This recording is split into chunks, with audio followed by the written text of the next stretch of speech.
ఈ లోక యాత్రలో మనం ముందు కొనసాగుతున్నప్పుడు ఎన్నెన్నో మనం ఎదుర్కోవాల్సి వస్తుంది. ఎన్నెన్నో స్థితిగతులు మనకు ఎదురవుతూ ఉంటాయి. కానీ నీకు ఎక్కడికి వస్తే ఉపశమనం కలుగుతుంది, ఎక్కడికి వస్తే నీకు ఇది నాకు సురక్షితమైన స్థలము, ఇది నేను నమ్మదగినటువంటి స్థలము, నాకు నిరీక్షణ కలిగే స్థలము, ఇక్కడ ఉంటే నాకు శరణు వేడుకుంటే శరణు దొరుకునే స్థలము ఎక్కడ ఉందని వెదిగితే అది యేసు పాదాల దగ్గర మాత్రమే నీకు నాకు దొరుకుతుంది. ఎందుకంటే మనల్ని పిలిచిన దేవుడు నమ్మదగిన వాడు.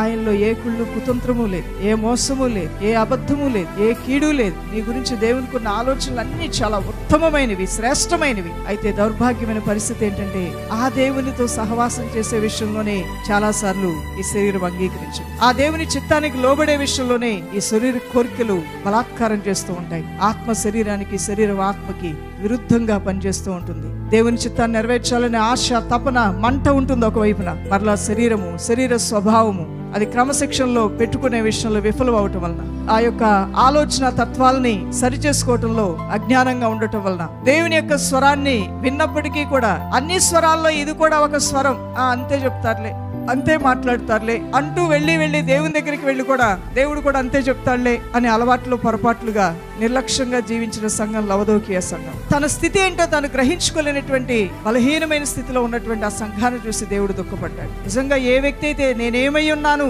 నా ఆత్మీయ మెట్లు నేను ఎంతవరకు ఎక్కగలిగాను, నా కుటుంబంలో నేను చేయవలసిన నా బాధ్యతలు నేను ఎంతవరకు చేశాను, ఇంకా చేయవలసినవి ఏంటి, అదేవిధంగా నా చదువులోను నాకు ఇవ్వబడినటువంటి రెస్పాన్సిబిలిటీస్ విషయంలో నేను ఏ రీతిగా నిర్వర్తిస్తున్నానని ఎవరికి వారుగా యోచన చేసుకోగలిగితే ఆ జీవితం చాలా ఆనందమయంగా దేవుడు చేస్తాడు. రక్షణ వస్త్రాన్ని కోల్పోయావు, విశ్వాస జీవితాన్ని కోల్పోయావు, భక్తిలో భ్రష్టుడు అయిపోయావు, కానీ నా స్థితి ఇది అనేది గ్రహించుకోలేనటువంటి అజ్ఞానంలో, అంధకారంలో ఉన్నావని దేవుడు మాట్లాడుతూ ఉన్నాడు ఆ సంఘంతో కూడా. మంచి వారిని మెచ్చుకునే దేవుడు కాదు, భక్తులకే ఇంకా దీవెనలు ఇచ్చే దేవుడు మాత్రమే కాదు, తన బిడ్డలు బలహీనలైపోతే వారిని కూడా బలవంతులతో పాటు నడిపించాలని ఆశపడే దేవుడు మన దేవుడు.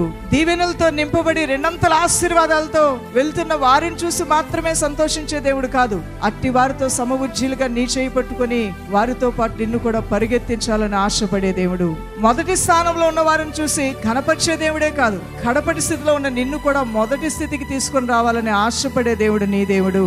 కొందరు తన బిడ్డలు తలగా ఉంటే వారిని చూసి అతిశయపడి దేవుడు మాత్రమే కాదు, ఇంకా తన బిడ్డలు తోకగా ఉన్నారేంటని ఆ తోకగా ఉన్న వారిని కూడా బలపరుస్తూ నెమ్మదిగా వారిని నడిపిస్తూ వారిని కూడా ఉన్నతమైన స్థలముల్లోనికి, ఎత్తైన స్థలముల్లోనికి తీసుకుని వెళ్ళాలని ఆరాటపడే దేవుడు మన దేవుడు. మనల్ని పిలిచిన దేవుడు నమ్మదగిన వాడు.